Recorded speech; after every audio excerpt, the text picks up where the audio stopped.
Omar, can I move over to you?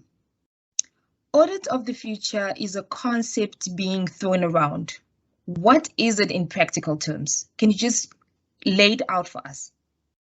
Surely, Lebo. I think it's a concept thrown around for many years, and I think way too long, right? So for me, audit of the future is something that's been spoken about in many different organizations. I see it often, and for me, the future is now, right? What does it actually mean? Is actually it looks at requiring a shift in mindset, a shift in thinking, ability to embrace the culture of change and innovation when it comes to audit.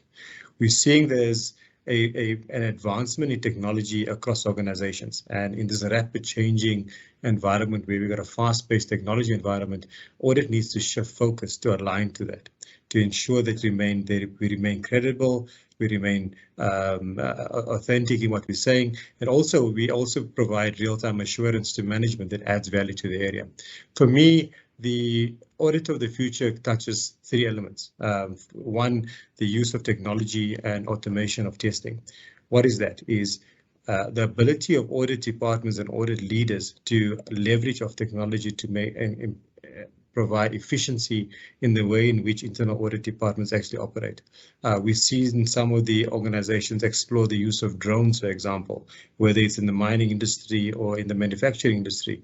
But that's an element of using technology for the advantage. We look at automation of testing when it comes to IT audit testing. The more use of that there is, can create more efficiencies in the environment, also provide value to the organization from that perspective. The second area for me is a big game changer as well, is the use of data. Data for me is an area that's available to organizations throughout. And the internal audit's ability to extract, analyze, investigate, interpret data, and provide that data as an objective view to management for decision making and risk taking will be key. So the ability to leverage data in a strategic way will be key for internal audit functions. And another one that's key and close to my heart is almost looking at the culture of internal audit, of a culture of previously seen as a reactive function, a function that almost provides a view of an environment in a situation post the effect, or provides it after the effect, is almost transforming that to be more agile, as my colleagues have said, is providing real-time agile assurance to the organizations. What does it actually mean? It's again a shift in mindset of thinking of how do we operate as internal audit functions? Do we have an audit plan that's rigid, which moves more to an audit plan that's more flexible, and getting audit committees on board to align to that type of thinking and that type of working. Also providing a continuous assurance across the spectrum of the organization when it comes to a risk. So it's providing not once off views around cybersecurity, once a view around access management, etc., but trying to set the organizational function up where you can provide real-time continuous assurance on those areas. For me, the audit of the future is going to be an audit function that has a very strong voice around the executive table, because you position in a way that can provide real-time feedback that is quick and agile to the business. And just to follow up on that, what is the role of internal audit with regards to organizational change?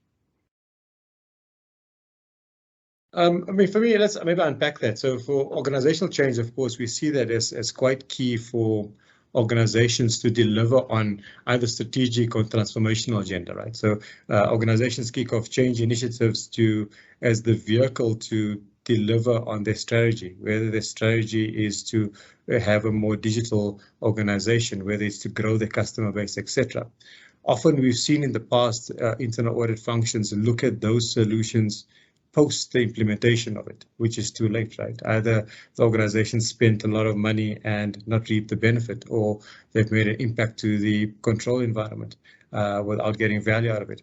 The role of internal audit has become more and more important over the past years, seeing the changes we've experienced in the South Africa international context as well. We see organizations move rapidly into digital, rapidly into new services, new products, etc. Internal audit has a very unique position to provide real value to the organization.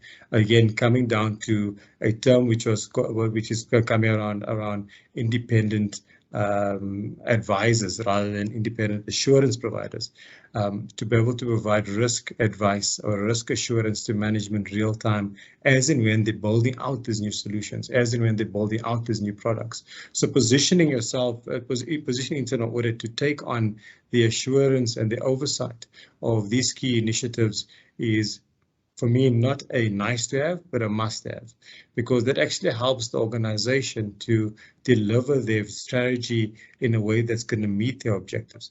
It helps the internal audit function provide value to that strategy and support the organization in improving the control environment, support the organization improving their customers, service their customers, and allowing the organization to actually meet its objectives from a strategy and a business objective perspective itself. So the positioning for internal audit there is really critical. The ability to provide assurance there is essential and a must-have from going forward, in my view.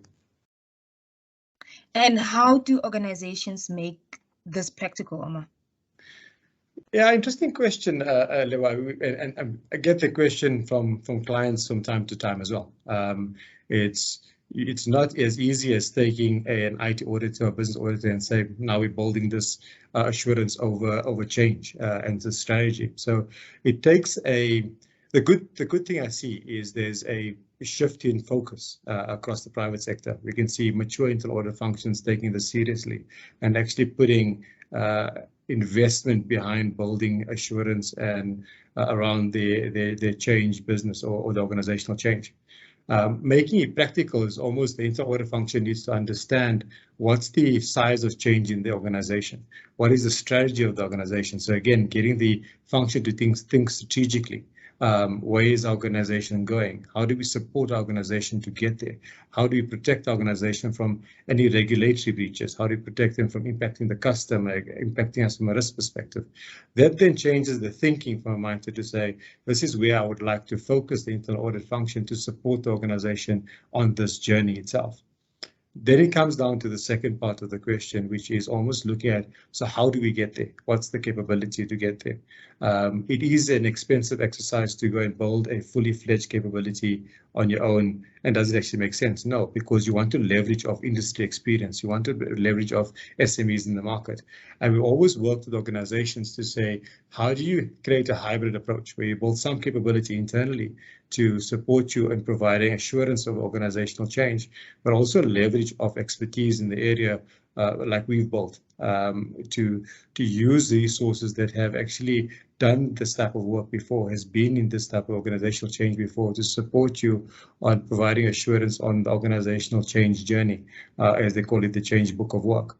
So working with a model of leveraging, and as Leon mentioned, a co-sourcing model with external providers, it would be key. It allows you to tap into industry knowledge, allows you to tap into expertise while providing value to your organization as an internal audit perspective.